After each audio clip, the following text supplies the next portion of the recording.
Frankly, I thought that was pushing the Lord rather hard, but it was justified by a verse in the scriptures where it says, "And all things, whatsoever ye shall ask in prayer, believing, ye shall receive them."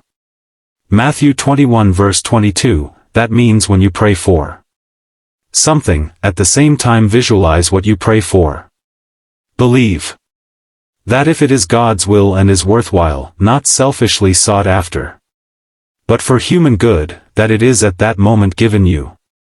If you have difficulty in following this reasoning, let me tell you that from that moment until the present writing guideposts never lacked for anything. It has found wonderful friends and has had fine support. It has been able always to meet its bills, purchase needed equipment, finance itself, and as I write these words, Guideposts is nearing the 500,000 mark and more. Subscriptions are coming in regularly, sometimes as many as 3 or 4,000 per day. I recite this instance not for the purpose of advertising Guideposts, although I strongly recommend this magazine to all my readers, and if you would like to be a subscriber, write to Guideposts, Pauling, New York, for information. But I tell the story because I was awed by this experience, realizing that I had stumbled upon a law, a tremendous law of personal victory. I decided to apply it thereafter to my own problems, and wherever I have done so can report a marvelous result. Wherever I have failed to do so, I have missed great results. It is as simple as this: put your problem in God's hands. In your thoughts rise above the problem so that you look down upon it, not up at it. Test it according to God's will. That is, do not try to get success from something that is wrong. Be sure it is right. Morally, spiritually, and ethically. You can never get a right result from an error. If your thinking is wrong, it is wrong and not right. And can never be right so long as it is wrong. If it is wrong in the essence, it is bound to be wrong in the result. Therefore be sure it is right, then hold it up in God's name. And visualize a great result. Keep the idea of prosperity, of achievement, and of attainment firmly fixed in your mind. Never entertain a failure thought. Should a negative thought of defeat come into your mind, expel it by increasing the positive affirmation. Affirm aloud, God is now giving me success. He is now giving me attainment. The mental vision which you create and firmly hold in consciousness will be actualized if you continually affirm it in your thoughts and if you work diligently and effectively. This creative process, simply stated, is visualize, prayerize, and finally actualize. People in all walks of life who accomplish notable achievements know the value of this law in their experience. Henry J. Kaiser told me that at one time he was building a levee along a riverbank, and there came a great storm and flood, which buried all his earth-moving machinery and destroyed the work that had been done. Upon going out to observe the damage after the water receded, he found his workers standing around, glumly looking at the mud and the buried machinery. He came among them and said with a smile, "Why are you so glum? Don't you see what has happened?" they asked. "Our machinery is covered with mud." "What mud?" he asked brightly. "What mud?" they repeated in astonishment. "Look around you. It is a sea of mud." "Oh," he laughed, "I don't see any mud." "But how can you say that?" they asked him. "Because," said Mr. Kaiser, "I am looking up at a clear blue sky, and there is no mud up there. There is only sunshine, and I never saw any mud that could stand against sunshine. Soon it will be dried up, and then you will be able to move your machinery and start all over again." How right he is. If your eyes are looking down in the mud, and you feel a sense of failure, you will create defeat for yourself. Optimistic visualization combined with prayer and faith will inevitably actualize achievement. Another friend of mine who started from the lowliest beginnings has performed some outstanding achievements. I remember him in his school days as an awkward, unprepossessing, very shy country boy. But he had character and one of the keenest brains I have ever encountered. Today he is an outstanding man in his line. I asked him, what is the secret of your success? The people who have worked with me across the years and the unlimited opportunity given any boy in the United States of America, he replied. Yes, I know that is true, but I am sure you must have some personal technique, and I would be interested in having it, I said. It all lies in how you think about problems, he replied. I attack a problem and shake it to pieces with my mind. I put all the mental power I have upon it.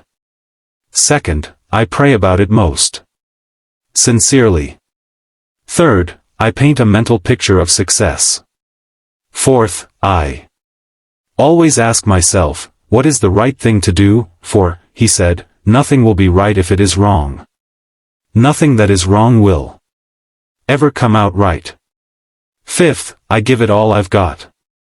But let me emphasize again, he concluded, if you're thinking defeat, change your thoughts at once. Get new and positive thoughts. That is primary and basic in overcoming difficulties and in achieving.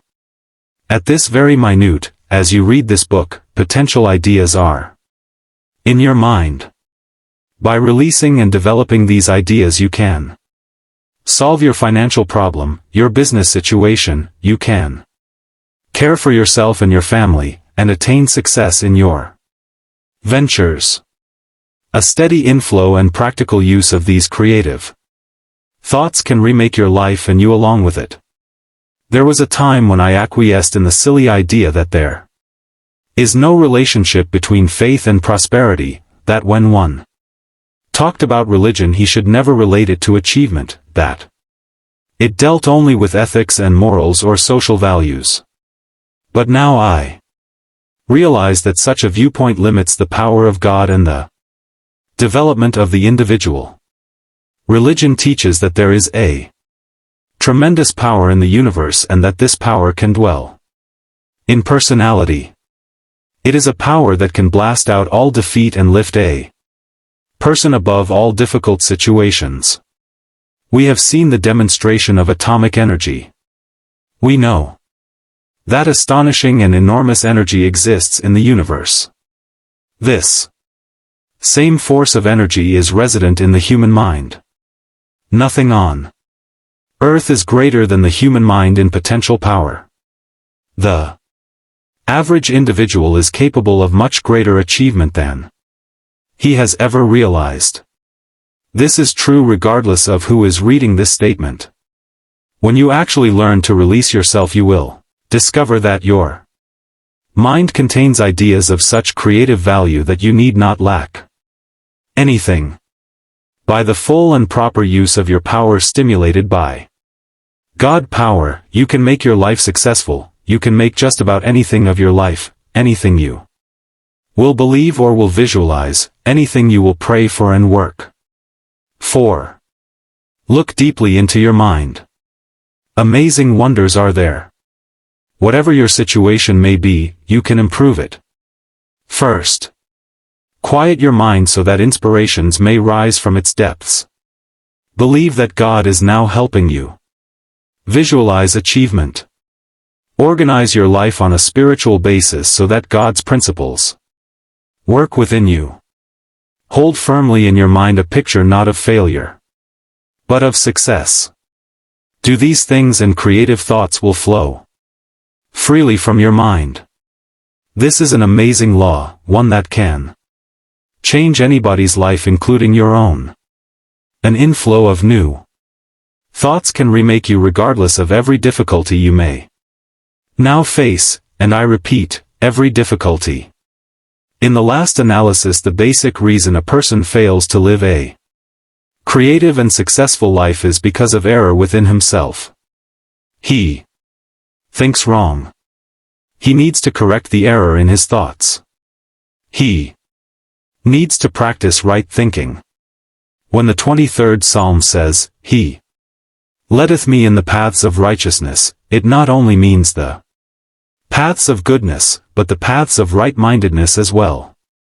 When Isaiah says, Let the wicked forsake his way and the unrighteous man his thoughts, Isaiah 55 verse 7, it not only means that a person is to depart from evil and do good, but that he is to change his thinking from wrong to right, from error to truth. The great secret of successful living is to reduce the amount of error in oneself and increase the amount of truth. An inflow of new, right, health-laden thoughts through the mind creatively affects the circumstances of life, for truth always produces right procedures and therefore right results. Years ago I knew a young man who for a while was one of the most complete personality failures in my entire experience. He had a delightful personality, but he failed at everything. A person would employ him and be enthusiastic about him, but soon his enthusiasm would cool and it was not long until he was out of that position. This failure pattern was repeated many times. He was a failure as a person as well as an employee. He missed connections with everything. He just couldn't do anything right. And he used to ask me, what is wrong with me that everything goes wrong? Still he had a lot of conceit. He was cocky and smug, and had the irritating habit of blaming everybody but himself. Something was wrong with every office with which he was connected or every organization that employed him. He blamed everybody else for his failures, never himself. He would never look inside himself. It never occurred to him that anything could be wrong with him. One night, however, he wanted to talk with me, and as I had to make a drive of about 100 miles to deliver a speech, he drove there and back with me. On our return we stopped along about midnight at a roadside stand for a hamburger and a cup of coffee. I don't know what was in that hamburger sandwich, but since this incident I have had a new respect for hamburgers, for of a sudden he shouted, I've got it. I've got it. You've got what? I asked in astonishment. I've got the answer. Now I know what's the trouble with me. It's that everything goes wrong with me because I myself am wrong. I clapped my hand on his back and said, boy, at last you are on your way. Why, it's as clear as a crystal, he said. I have been thinking wrong, and as a result I have created wrong outcomes. By this time we were out in the moonlight standing alongside my car, and I said to him, Harry, you must go one step further and ask God to make you right inwardly. I quoted this passage from the Bible, Ye shall know the truth, and the truth shall make you free. John 8 verse 32, get the truth into your mind and you will be free of your failures. He became an enthusiastic practicing follower of Jesus Christ. Through real faith and a complete change of thoughts and personal habits, wrong thinking and wrong acting were removed from his nature. He straightened out by developing a right, or righteousness, pattern instead of an error pattern. When he was made right, then everything began to go right for him. Following are 7 practical steps for changing your mental attitudes from negative to positive, for releasing creative new thoughts, and for shifting from error patterns to truth patterns. Try them, keep on trying them. They will work. 1. For the next 24 hours, deliberately speak. Hopefully about everything, about your job, about your health, about your future. Go out of your way to talk optimistically about everything. This will be difficult, for possibly it is your habit to talk pessimistically. From this negative habit you must restrain yourself even if it requires an act of will. 2. After speaking hopefully for 24 hours, continue the practice for 1 week, then you can be permitted to be realistic for a day or two. You will discover that what you meant by realistic a week ago was actually pessimistic, but what you now mean by realistic is something entirely different. It is the dawning of the positive outlook. When most people say they are being realistic, they delude themselves, they are simply being negative. 3. You must feed your mind even as you feed your body, and to make your mind healthy you must feed it nourishing, wholesome thoughts. Therefore, today start to shift your mind from negative to positive thinking. Start at the beginning of the New Testament and underscore every sentence about faith. Continue doing this until you have marked every such passage in the 4 books, Matthew, Mark, Luke, and John. Particularly note Mark 11, verses 22, 23, 24. They will serve as samples of the verses you are to underscore and fix deeply in your consciousness. 4. Then commit the underscored passages to memory. Commit one each day until you can recite the entire list from memory. This will take time, but remember you have consumed much more time becoming a negative thinker than this will require. Effort and time will be needed to unlearn your negative pattern. 5. Make a list of your friends to determine who is the most positive thinker among them and deliberately cultivate his society. Do not abandon your negative friends, but get closer to those with a positive point of view for a while, until you have absorbed their spirit, then you can go back among your negative friends and give them your newly acquired thought pattern without taking on their negativism. 6. Avoid argument, but whenever a negative attitude is expressed, counter with a positive and optimistic opinion. 7. Pray a great deal and always let your prayer take the form of thanksgiving on the assumption that God is giving you great and wonderful things, for if you think He is, He surely is. God will not give you any greater blessing than you can believe in. He wants to give you great things, but even He cannot make you take anything greater than you are equipped by faith to receive. According to your faith, that is, in proportion to, be it unto you. Matthew 9 verse 29. The secret of a better and more successful life is to cast out those old, dead, unhealthy thoughts. Substitute for them new, vital, dynamic faith thoughts. You can depend upon it, an inflow of new thought will remake you and your life.